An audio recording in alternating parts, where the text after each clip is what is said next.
जय श्री हरि। जय श्री विष्णु।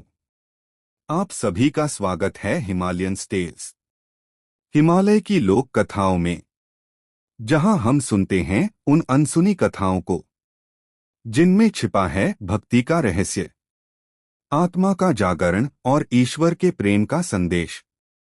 यह चैनल केवल कहानियां नहीं सुनाता, बल्कि हर कथा में जीवन का सार और आत्मिक प्रेरणा जगाता है।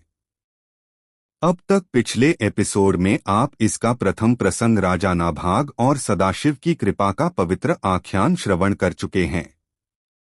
आज हम प्रवेश करते हैं श्रीमद् भागवत महापुराण नवम स्कंध के उस पवित्र प्रसंग में, जहां राजा अम्बरीश ने भक्ति, संयम और क्षमा की ऐसी मर्यादा स्थापित की कि स्वयं भगवान विष्णु भी उनके भक्तत्व के आगे नतमस्तक हो गए।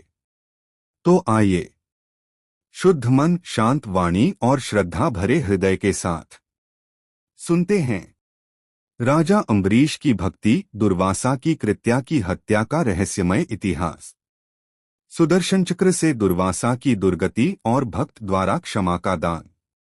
श्रीमद् भागवत पुराण कथा। राजा अम्बरीश जब भक्ति ने सुदर्शन को भी रोक दिया।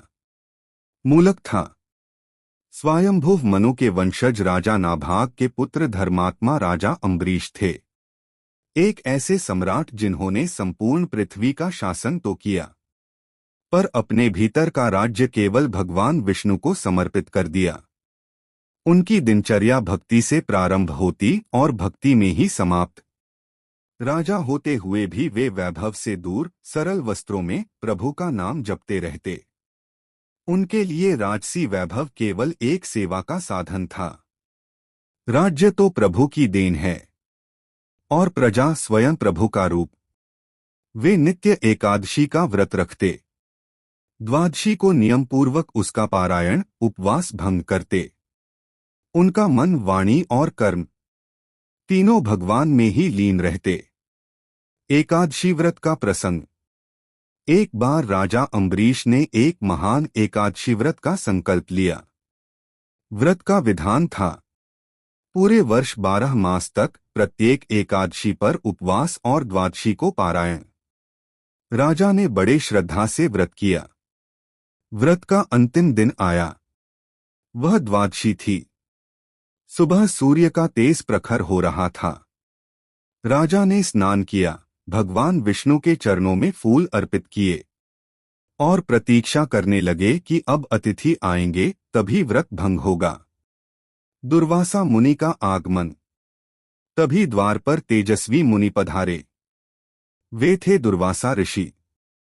उनका रूप ओजस्वी था और क्रोध तो जैसे उनकी जटा में वास करता था। राजा अम्बरीश ने तुरंत उठकर प्रणाम किया। स्वागत है भगवन, आपके आगमन से हमारा व्रत पूर्ण होगा। कृपा करें, स्नान करें और प्रसाद ग्रहण करें। दुर्वासा मुनि मुस्कुराए और बोले, राजन, हम यमुना में स्नान कर आते हैं, फिर प्रसाद लेंगे। राजा ने कहा, जैसा आप उचित समझें मुनिवर। धर्म संकट। अब समय बीतने लगा। द्वादशी का मुहूर्त समाप्त होने को था। व्रत का नियम था, यदि समय निकल जाए तो व्रत भंग हो जाता है। राजा धर्म संकट में पड़ गए। यदि मैं जल भी ग्रहण कर लूं तो व्रत भंग माना जाएगा, और यदि समय निकल जाए तो नियम टूटेगा। क्या करूं? उन्होंने शास्त्रों से परामर्श लिया और निष्कर्ष निकाला, यदि केवल जल का अंश ग्रहण किया जाए तो न यह व्रत भंग है न नियम भंग। इसलिए राजा ने केवल जल का एक अंश ग्रहण किया। न भोजन न फल, बस थोड़ा जल। दुर्वासा का क्रोध। दुर्वासा मुनि लौटे और जब उन्हें यह ज्ञात हुआ कि राजा ने मेरे बिना जल ग्रहण कर लिया, तो उनका मुख क्रोध से तपने लगा। वे गरजे, अरे अधर्मिष्ठ राजा, तूने अतिथि का अपमान किया, तेरी भक्ति दिखावा है। उन्होंने अपनी जटा से एक कृत्या राक्षसी उत्पन्न की। अग्निज्वाला जैसी देह, हाथों में त्रिशूल, जो राजा को भस्म करने दौड़ी। परंतु राजा अम्बरीश भयभीत नहीं हुए। वे खड़े रहे, दोनों हाथ जोड़कर बोले, हे प्रभु, सब आपके अधीन है। यदि मैं भक्त हूं तो यह संकट भी आपकी कृपा का रूप है। और तभी आकाश से एक तेजस्वी प्रकाश उतरा। भगवान विष्णु का सुदर्शन चक्र प्रकट हुआ। सुदर्शन चक्र ने उस कृत्या को पल भर में भस्म कर दिया। परंतु चक्र रुका नहीं, वह दुर्वासा मुनि की ओर बढ़ गया। दुर्वासा भय से भागे। पहले वे ब्रह्मलोक पहुंचे। हे ब्रह्मा देव, मुझे सुदर्शन से बचाएं। ब्रह्मा ने कहा, हे मुनि, मैं भी भगवान विष्णु के अधीन हूं। यह चक्र केवल भक्त की रक्षा करता है। फिर दुर्वासा कैलाश पहुंचे। महादेव, कृपा करें। शिव बोले, हे मुनि, मैं भी उस परमेश्वर का दास हूं। भगवान भक्तों के वश में हैं। अब तुम्हें अम्बरीश के पास ही जाना होगा। तब दुर्वासा सीधे बैकुंठ धाम पहुंचे। उन्होंने भगवान विष्णु से कहा, प्रभु, मैं आपकी शरण आया हूं। कृपा करके अपने सुदर्शन को रोकें। भगवान विष्णु ने कहा, मुनिवर, मैं भक्तों से भिन्न नहीं हूं। मेरा मन और मेरा हृदय मेरे भक्तों में निवास करता है। तुमने मेरे भक्त को दुख पहुंचाया, इसलिए केवल वही तुम्हें क्षमा कर सकता है। मुनि का पश्चात्ताप। अब दुर्वासा विनम्र होकर अम्बरीश के द्वार पहुंचे। राजा अब भी वहीं खड़े थे। पूरे वर्ष से उन्होंने भोजन नहीं किया था।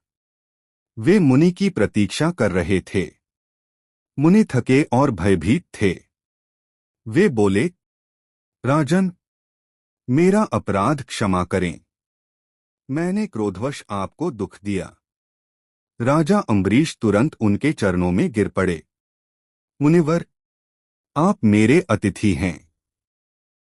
यदि मुझसे कोई भूल हुई तो कृपया क्षमा करें। उन्होंने भगवान से प्रार्थना की, हे सुदर्शन, शांत हो जाओ। यह मेरे अतिथि हैं, मेरे अपराधी नहीं। सुदर्शन चक्र शांत हो गया। दिव्य प्रकाश फैल गया। देवताओं ने पुष्पवृष्टि की। भक्ति की विजय। दुर्वासा मुनि बोले, राजन, आज मैंने जाना, भक्ति का बल किसी भी तप, यज्ञ या ज्ञान से बड़ा है। भगवान स्वयं अपने भक्तों के अधीन हैं। राजा अम्बरीश ने तब मुनि को भोजन कराया, फिर स्वयं प्रसाद ग्रहण किया। भावार्थ, भक्ति का अर्थ केवल पूजा नहीं, वह है क्षमा, विनम्रता और समर्पण। राजा अम्बरीश ने दिखाया कि सच्चा भक्त कभी क्रोध नहीं करता, और जब परीक्षा आती है तब भगवान स्वयं उसकी रक्षा करते हैं। जय श्री हरि। जय भक्तराज अम्बरीश। आप सुन रहे थे राजा अम्बरीश की कथा। श्रवण करने के लिए आपका हृदय से आभार। यदि आपको यह कथा पसंद आई हो तो इसे लाइक करें, शेयर करें और हिमालयन टेल्स चैनल को सब्सक्राइब अवश्य करें, ताकि आप सुन सकें पुराणों की अगली दिव्य कथा, जहां हर शब्द में छिपा है जीवन का अमृत। अंत में यही प्रार्थना, हे भगवान, हमें भी ऐसी भक्ति की शक्ति दो कि जीवन के हर क्षण में तेरा ही नाम गूंजे। जय श्री हरि। जय श्री विष्णु।